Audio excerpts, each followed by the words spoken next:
dalam hidupnya. Orang yang gagal dalam hidupnya artinya orang yang tidak berjaya dalam hidupnya. Orang yang tidak berjaya dalam hidupnya artinya tidak berjaya di akhirat. Orang yang tidak berjaya di akhirat tidak lain tempatnya melainkan neraka. Wal'iyadzubillah. Mudah-mudahan Allah senantiasa memberikan kita pimpinan.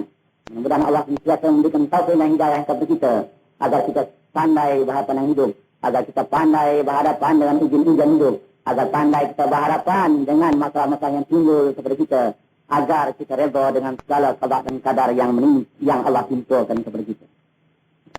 Saudara-saudari para hadirin yang dirahmati sekalian, di antara ujian-ujian yang sentiasa berhadapan dengan orang mukmin, di antara ujian-ujian yang sentiasa berhadapan dengan orang-orang mukmin itu ialah seperti dalam sebuah sabda Rasulullah SAW yang berbunyi, Al-mu'minu baina khamsi syada'idah, mu'minun yahsuduhu, wa aduun yuqatiluhu, wa munafiqun yubghiduhu, wa syaitanun yudilluhu, wa nafsun tarwihi.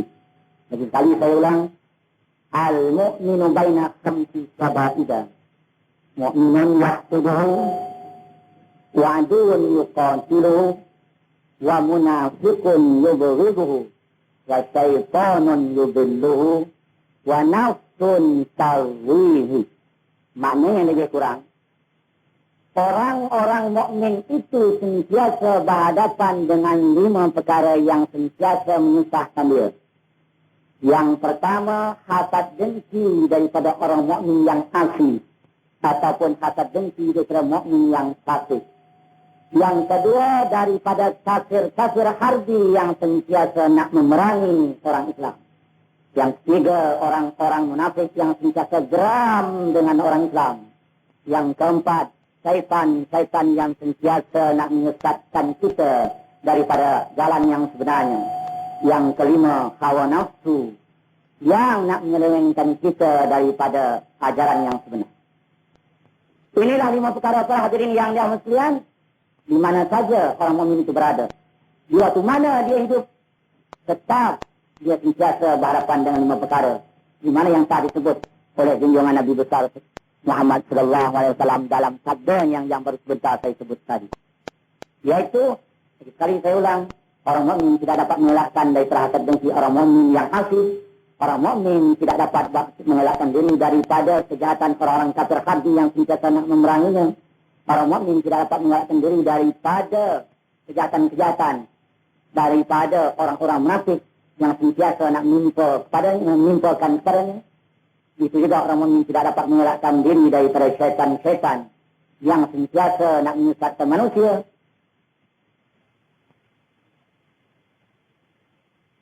Itu juga orang mukmin tidak dapat mengelakkan diri daripada hawa nafsu yang sentiasa meruntun manusia kepada kejahatan, yang memanglah dasar hawa nafsu itu. Tidak semua jadinya Allah jadikan seperti mana Allah berkata dalam ayat Al-Quranul Karim yang berbunyi, Innan nafsa la'ammaratun bisu. Sesungguhnya hawa nafsu itu sangat mengajak orang kepada kejahatan. Saudara-saudari para hadirin yang Allah sekalian, saya nak cuba mengulas pada malam ini bagaimana kita nak hadapi dengan sebaik-baiknya sesuai dengan ajaran Quran dan Sunnah terhadap kesusahan-kesusahan yang kita sentiasa hadapi 5 perkara tadi, supaya kita berjaya dalam hidup kita. Sebab orang yang berjaya dalam hidupnya artinya berjaya di akhirat. Orang yang berjaya di akhirat artinya surgalah tempatnya. Yang pertama, bagaimana kita nak berhadapan dengan kejahatan orang mukmin yang asli, mukmin yang durhaka. Mau buat baik kepada orang yang buat jahat kepada engkau. Senang ya? Tak senang nak mengamalkan. Saya tak berapa kali mencarahkan perkara ini hingga hari ini tak dapat saya nak buat lagi. Sedangkan yang menjadi pengalaman hidup kita selama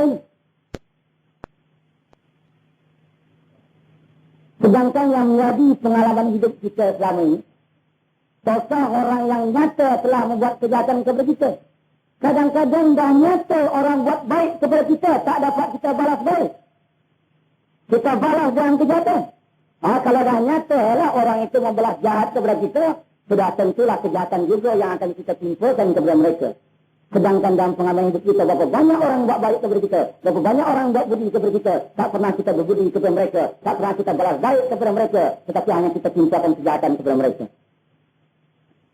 Ibarat orang lempar kita dengan bunga, kita lempar juga mereka, tetapi dengan kayu. Berapa banyak orang telah injek kita dengan minyak acar yang first class. Kita injek juga mereka, tetapi kita injek mereka dengan air kencing yang busuk. Itu yang terjadi dalam pengalaman kita. Betapa dah nyata orang tabur kita dengan kencing, orang lempar kita dengan tai. Apakah kita mau lempar mereka dengan bunga? Apakah kita mau siram mereka dengan minyak acar? Orang saleh tak boleh buat.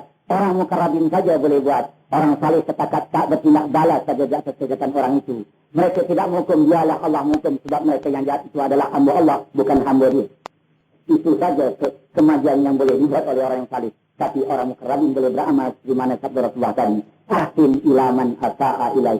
Tidaklah kamu buat baik kepada orang yang buat jahat kepada engkau. Ini yang angkat tangan kita. Misal, kita buat satu dua contoh. Katakanlah dalam hidup kita ini, dalam kita bergaul, dalam kita bermasyarakat, ada orang yang atas tinggi kepada kita, ada orang yang menaruh dendam kepada kita, sama ada kita sedar atau tidak. Satu masa tak macam mana. Selepas kita balik daripada pejabat, daripada berpikir kita bekerja, kadang mau berehat-rehat, kita pun pergilah ke pekan, ke kedai yang berhampiran dengan kampung kita. Kita pun pasanglah badan. Malam saja dengan lenggang yang teratur. Dalam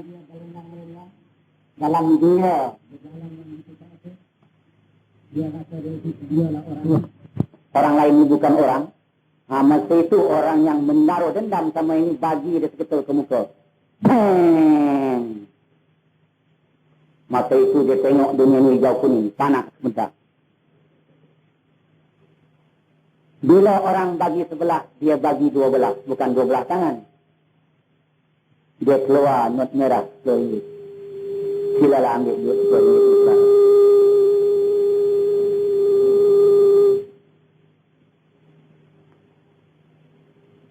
Tetapi dia bagi itu dengan penuh kasih sayang. Bukan perli. Ada setengah orang, dia tengok orang yang membelakang dia. Orang yang besar. Lengannya macam lengan Muhammad Ali yang beberapa kali membelakang baginda tu.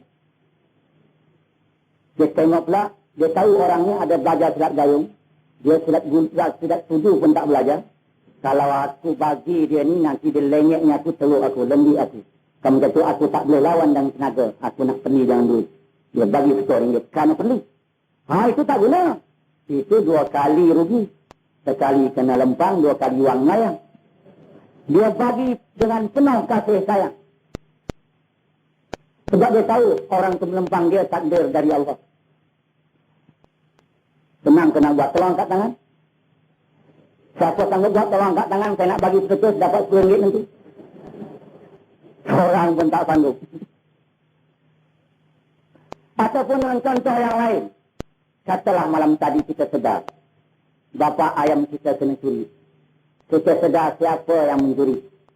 Pagi-pagi lagi kita bawa bapak kambing. Kita hadiahkan bapak kambing kepada orang itu. Kita pun berkata, hai saudara, bapak ayam itu kecil. Keluarga saudara besar. Mana cukup dengan bapak ayam itu? Silalah ambil tambahannya lagi bapak kambing ini. Ini sekat bapak kambing yang saya ada. Kalau saya ada bapak lembu saya akan hadiahkan kepada saudara. Tapi malangnya saya tidak memelihara lembu. Sekat bapak kambing saya, silalah ambil. Kalau saudara nak sembelih, silalah sembelih. Tak pandai sembelih, saya boleh tolong sembelih. Kalau saudara nak jual, silalah jual. Kalau saudara nak pelihara untuk dijadikan bakso, sepulanglah kepada saudara. Dia boleh hadapi dengan kasih sayang. Ini orang mukarrabin saja yang boleh buat. Ini yang sebaik-baik. Di sinilah kejayaan pejuang-pejuang Islam zaman dahulu. Di sinilah kejayaan para Rasul alaihi wassalatu wassalam. Terutama kejayaan Rasulullah SAW. Saya Rasulullah itu bukan saja berhadapan dengan ragam-ragam orang mukmin itu. Pada peringkat awal yang tak utama. Berhadapan dengan orang lain